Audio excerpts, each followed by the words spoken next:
There is an attack that we have seen this arc that I think is unbelievably underrated. So much so, it's criminal. Underrating this attack is a felony offense. You should go to jail. If not, then go to a mental facility because you are clearly not mentally sound enough to be near people on a day-to-day basis. That is how crazy, that is how criminal underrated this attack should be. Because when you think about the pantheon of attacks we've seen over the past like 45 chapters, all right, 47 chapters. So we've seen Luffy do the Kong Gatling, infuse Conqueror's Haki into his attacks for the first time, and have Kaido on his back. The man's first Red Rock, the Hydra attack. We have seen Luffy do very impressive attacks. This man in Gear 5 is literally grabbing Kaido and throwing him around like a goddamn ragdoll. He even jump rope skipped Kaido. That was aggressive. That was very aggressive. We've seen Zoro, Ashura's Dead Man game, the Flying Dragon Blaze, the Dragon Damnation beating King the Wildfire. We have seen Sanji do the Ball Burst combination. Queen is right now in deep space. He is flying towards Nick Fury as we speak. Queen is literally off-world. We've seen Robin just snap backs with her Jacuzzi Clutch. Jinbei, Armor Haki, Fission Karate, unique move right there. The Demon Brick Top Face. Impressive. Law. Oh my goodness. Oh my God. This brother, Law. Oh, I mean, it's dumb because he says he's low on stamina. I can only do it like a few. No. Law, you're lying. You're clearly lying because Law is coming out busted. Law might as well have Tune Force because what he's doing with his powers are absolutely insane. That Puncture Willie dropped jaws. So I'm like, what the heck? What? Law! Chill! Law and that move, once again, I mean, honestly, I think he already had it, like, definitively, but he reinstates his dominance as the person in the series who has the greatest sword feat. Law just continues to do just crazy dumb things. And then look at Kaido and Big Mom. Kaido and his Ragnaroku. Big Mom and the Indra's Arrow. God of Lightning Tenjin. Kaido and these gigantic Blast Breath. The one that we saw in 1045 when he does that point blank to Luffy. It's so damn big. It like encompasses like half, at least half of the entire island of Onigashima. It's no.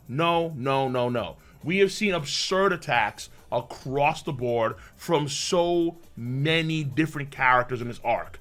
However, the one attack that I think, out of all these attacks, that is criminally underrated, meaning that a lot of folks don't even care, have plain forgotten, or just don't know what the deal is without a doubt the Over Kong Gun, aka the Supreme Kong Gun. This attack is insane. This attack needs way more recognition. Hence the reason why your boy is doing a video on this attack, because it was shocking in 1042 seeing Luffy go from Gear 4 Snake Man to Gear 4 Bowman, seeing him apply Conqueror's Haku's attacks, including the King Kong Gun. And I would argue that this attack is absolutely stronger than any attack any of the Straw Hats have ever done for the entire series, ever. Hella hard emphasis. Hella hard. I would also argue that attack is stronger than Law's Puncture Willie, the one that had the fandom shook like, whoa, Law. Yes, sir. It is also stronger than Law's Puncture Willie. It is stronger than most, if not all, of Big Mom's attacks. From the Indra's Arrows and the Galing Tenjin and then the Mixture Cannon to the 3,000 Leagues of Mother Misery. It is stronger than most, if not all of Big Mom's attacks. It is stronger than most of Kaido's attacks. Yes, unironically. And honestly, God, too, it is stronger than most of Gear 5 Luffy's attacks. Correctamundo. Gear 5 Luffy, most of the attacks are actually losing out to the Over Kong Gun. Though to be fair, that's a bit iffy because we still don't know how much internal organ damage Luffy does whenever he's actually punching someone with the Gear 5 and like their body kind of morphs in because of the rubber. That one's still unclear. Honest to God, it is. But I'm willing to bet that it's still stronger than even those attacks. I mean, they're not even named attacks. True. Luffy's just doing random stuff at this point in time. He's still in, not even beta, he's in alpha. He's in alpha test phase right now for Gear 5. So we are very, very, very far from a perfected Gear 5. But I will admit, it is iffy, because when you rubberify someone's internal organs, of course, you're doing a lot of damage in the process, no doubt. You have to remember just how insane the first King Kong gun was. When this man, Doflamingo, had his strings broken, was punched through the bedrock, and the city folded as a result of that one punch. Now, to be fair, in the anime, it's like a tug of war a little bit. And his 16 holy bullets do kind of puncture Luffy's fist for a few centimeters. Fine, whatever. Because in the manga, Luffy just dominates Dofi. It's just boom, one shot, blah, blah, blah, done. End of story. And the craziest part about that first King Kong gun that a lot of folks to this day don't understand isn't what he did to the city and the island, folding in that much bedrock by punching Doflamingo into that bedrock. Not even actual direct contact with the ground itself. Punching Dofi into it. No. It's Luffy actually breaking through the strings of Doflamingo. That is the craziest part, because these strings normally could cut through meteorites like butter. Oncoming meteorites were sliced like butter. Not a big deal. Damn, boy. The 16 holy bullets are hardened strings. So these are Doflamingo's toughest strings. And there's a whole brigade of these things, including the spider web that he used for added defense. And the first King Kong gun could shatter through all of them. It was insane. It was absurd. So even though clearly the King Kong gun did a lot of damage to the city, to the island itself, the fact of the matter is that the King Kong gun has way more potency, meaning actual attack power, than what we actually see it do to the environment itself. Potency, I think, matters a lot here in understanding how powerful these attacks are. Because the King Kong gun, the first one, is way more powerful than the first Let's On. I would personally argue that. And when you think about how this man, Luffy, when he first achieved Conqueror's Haki Infusion, boys, and girls, but there's a few of you, so boys, I love Zoro. I do. That's cap. That's cap. Yeah, I troll. Fair enough. I troll because it's funny. I'm a Sanji fanboy and I troll Zoro, but I'm still a Zoro fan. But Zoro not getting Kaido on his knees, on his back, nothing, when he took the Ashura's Dead Man game. But then Luffy, when he first used Conqueror's Haki Infusion, had this brother Kaido on his back, yo. He had him on his back, yo. The man was coughing up blood. What? Yamato knows Conqueror's Haki Infusion.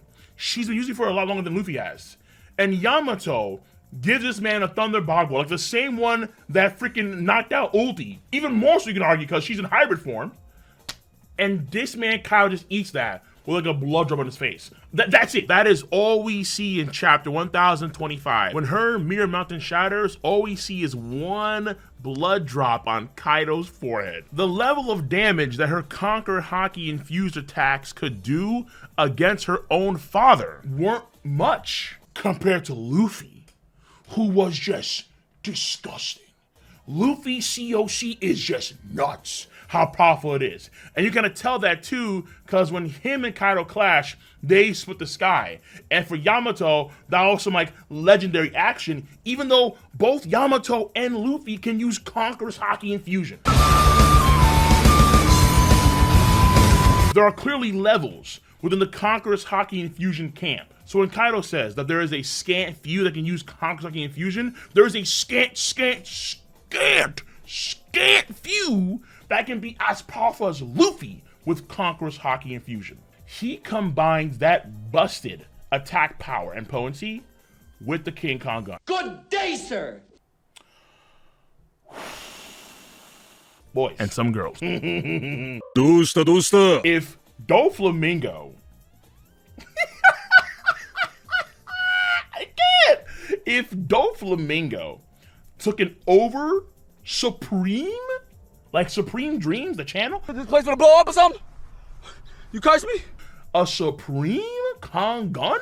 His body is getting atomized. And the island of Dressrosa is getting folded. That is the difference here between a King Kangun and a Supreme Kangun, I would personally argue. I have no qualms at all saying that that attack could destroy an island. I have no qualms at all saying that, at all. Because the first King Kangun, ayo goddamn, not even direct contact with the ground itself.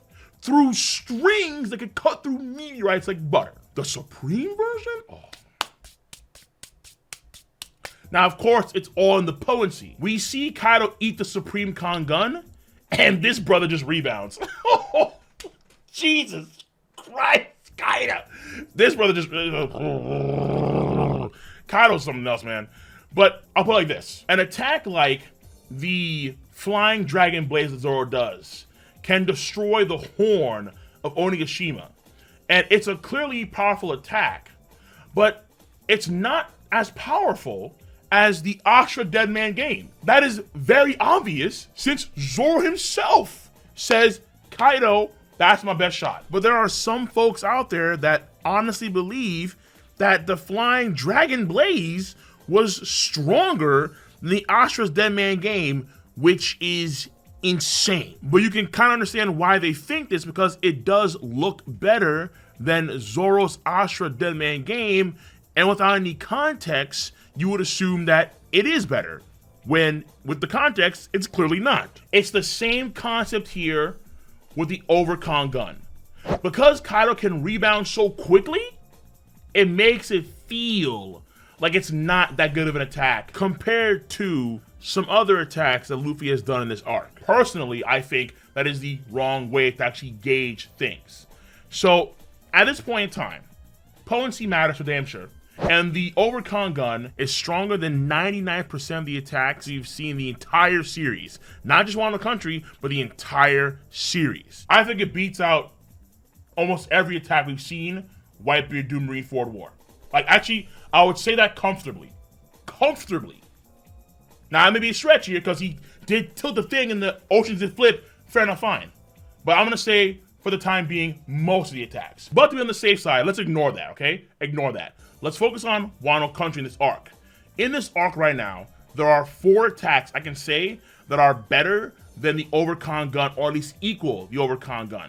Number 1 is, of course, the Big Mom and Kaido combo move, the Conquest of the Sea. Yeah, that thing's kind of nuts. That thing's kind of lethal. Number 2 is the Thunder Bellow Bagua, which is actually Kaido's counter to the Over Kangun. In the final stretch of 1042, Kaido was actually going to prep his Thunder Bellow Bagua against Luffy's Over Kangun before the CP0 guy came in there. So I would say it is a fair comparison between those 2 attacks. Once again, the Thunder Bellow Bagua versus the Over Kangun, they're kind of equal.